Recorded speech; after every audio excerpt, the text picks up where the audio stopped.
Hello, and welcome back to another episode of Satisfactory, baby. Look what I did. Nothing fancy. I don't want to, be braggy because it's not really brag-worthy. I just put two buildings right next to each other, and I think that helps a little bit. Once again, once I get all the buildings put up, I'm going to make it look a whole lot pretty. But I realized I didn't have to put in another building for the coal. Because these are smelters, right? These are 780 item per minute smelters that we built last episode. I don't have to make smelters for coal.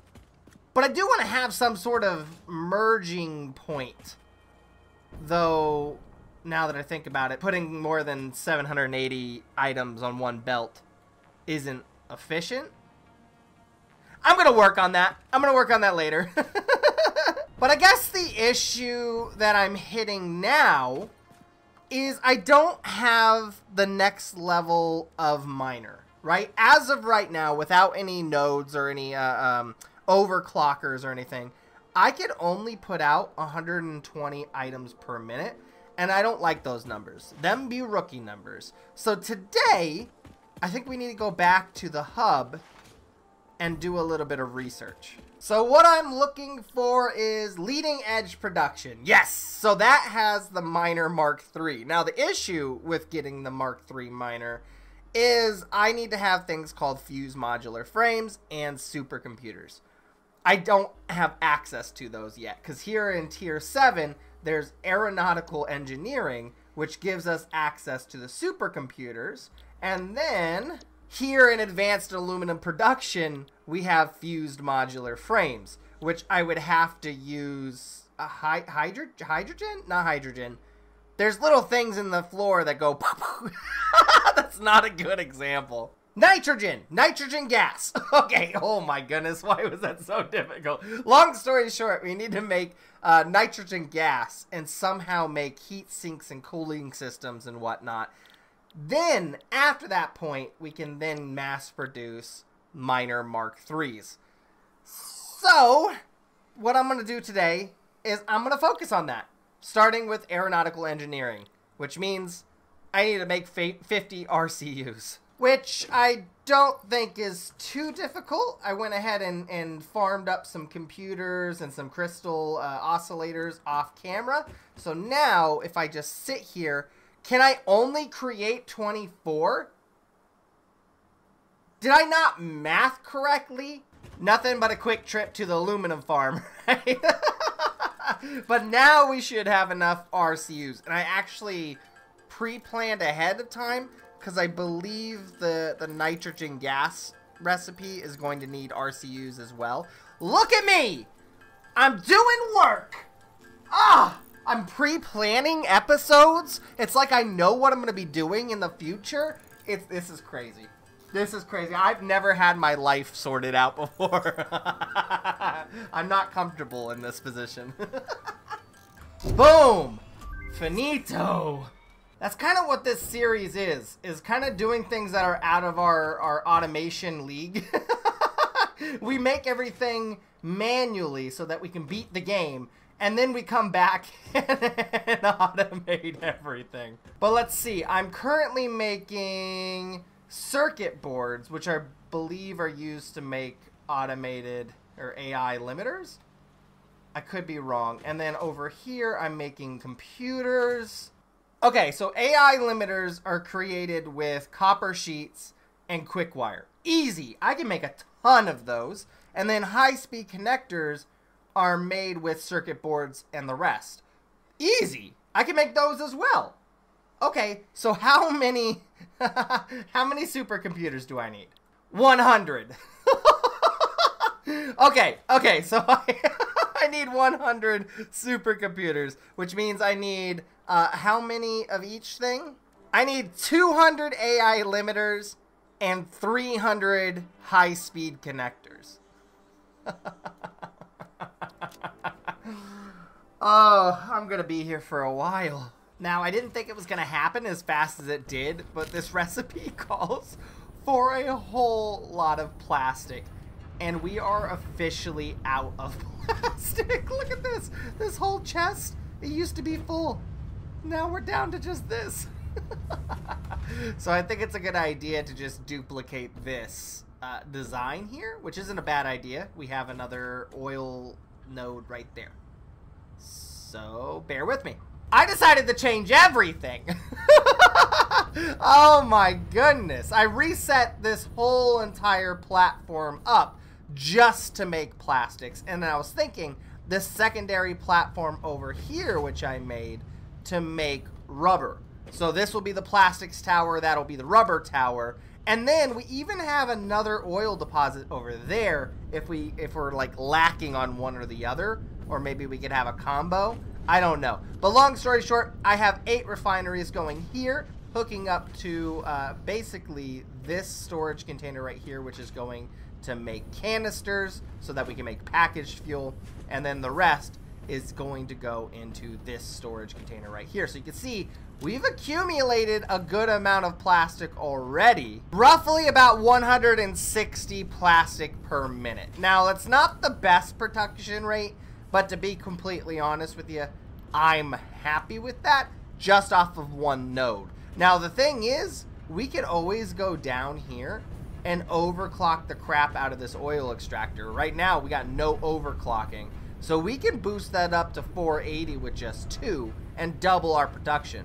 So this tower could get, you know, a whole lot bigger. Which, I don't know how much bigger I want to go with this platform is the main issue there.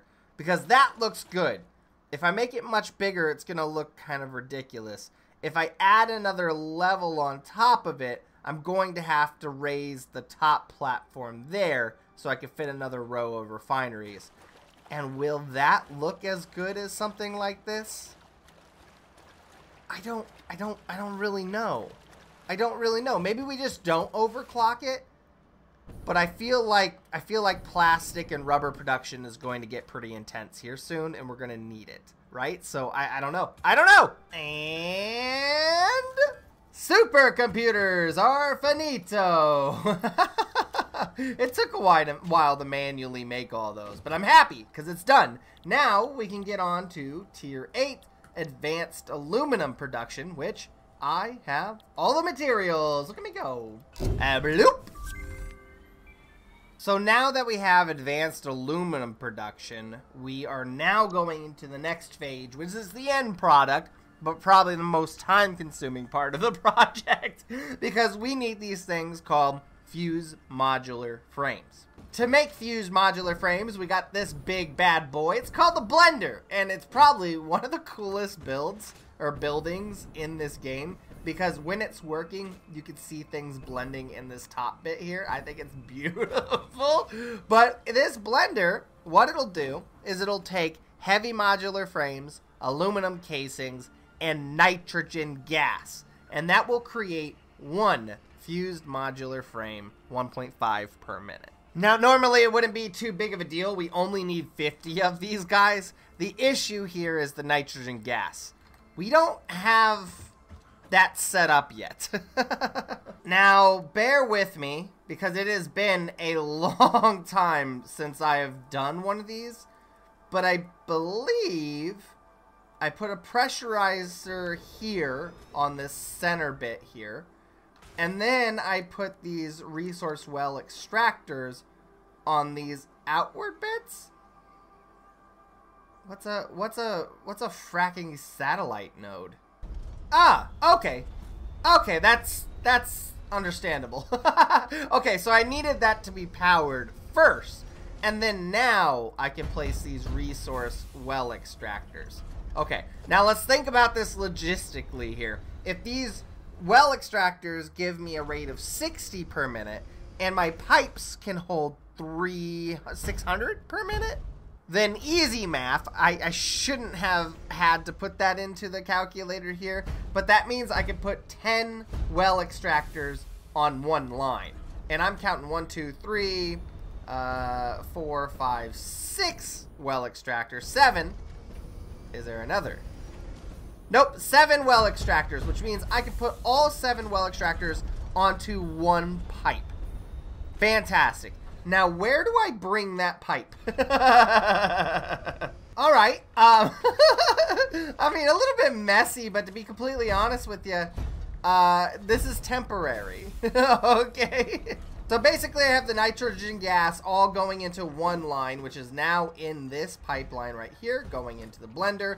I then have some casings in this storage container, and in this storage container, I have a couple HMFs, which I think I'm overkilling considering I only need 50 of these fused modular frames, but it's coming out here and it's going into this storage container. So if all works the way I'm hoping it works, because I've never really worked with nitrogen, all I have to do is hook this up.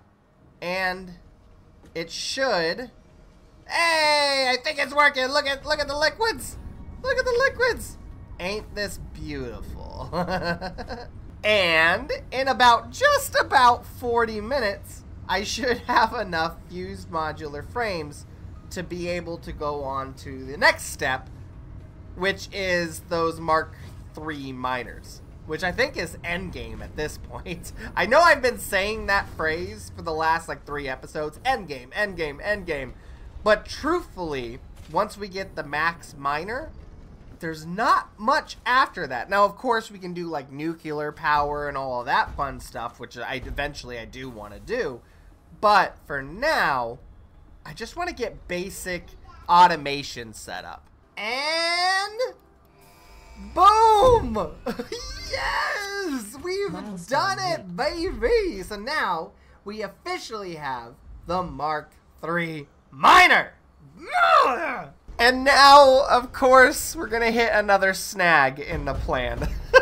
Because to make miner Mk3s, I need to make turbo motors. And to make turbo motors, I need cooling engines. And to make cooling engines, or cooling systems, I need heat sinks. And heat sinks are not that hard to make, because all I need is alkali aluminum sheets and copper sheets. But I will say... putting down another blender here has stressed me out extremely. Don't even ask where that water pipe is coming from. I don't want to talk about it. It took a weird journey to get here, and it is the ugliest thing in the world. But all this jumbly bumbly spaghetti mess aside, oh my goodness, it's stressing me out. I really want to get to the point where I can redo this. But I have a storage container for those heat sinks and a storage container for the rubber, which is going in to the blender with water and some nitrogen, like so, which is making cooling units. Oh, I don't have an output, so I can just go in here and pluck it out. And with one more cooling system, a total of 12 cooling systems, 6 RCUs, and some motors and some rubber, and we could finally make some turbo motors. I feel like I took the harder route here. I should have just automized everything. I should have factories for all of this by now. I am 90 something hours in and I still haven't automized these processes. I'm so bad at this game. But all stress aside, we now have a miner Mk3. Look at it! Look at it! I mean, really, it doesn't look too different from the Mk2 miner, but what it does is it provides us 480 items per minute. And if we throw in a couple power shards, we can get that up to 700. Well, to be quite fair, if we overclock it times 3 power shards, we would be getting 250% efficiency rate, giving us 1,200 parts per minute. The issue with 1,200 items per minute is we are capped out on a Mk5 conveyor belt, which gives us 780 resources per minute. So unfortunately, we're limited to 780, which means this last power shard is unnecessary. And in fact, some of this power shard is unnecessary as well, because we can go ahead and just put 780 parts per minute here, and you can see we're getting about overclocking it to 162.5%, which is giving us, or should be giving us, 780 parts per minute. Which means we've maxed our production, baby! On step 1. This is step 1 of the process. Now we have to make sure that everything else is accepting 780 items per minute. You can see there's a lot of red lights in there. But guys, I think I'm going to end it off here today. And next episode is going to be a mega episode. We have never done a mega episode in this world, and I've been waiting for today to start it. See, now that we have max production on everything, we have Mk3 Miners, we have Mk5 belts, we can go ahead and start upgrading literally everything we've done up until this point. We've done a steel factory, we've done an aluminum factory, we've done a plastic factory, and even our coal generators over here aren't max producing because now we can put 780 items on one belt. So next episode, we're going to go ahead and put everything together in a mega episode and upgrade everything at once. It might be a little bit of a long one, but it is a necessary video, a necessary thing that needs to be done so that we can progress to stage 2 of this world. So I hope you guys enjoyed. If you did, make sure to like. If you're new to the channel, subscribe, and I will see you guys in the next one.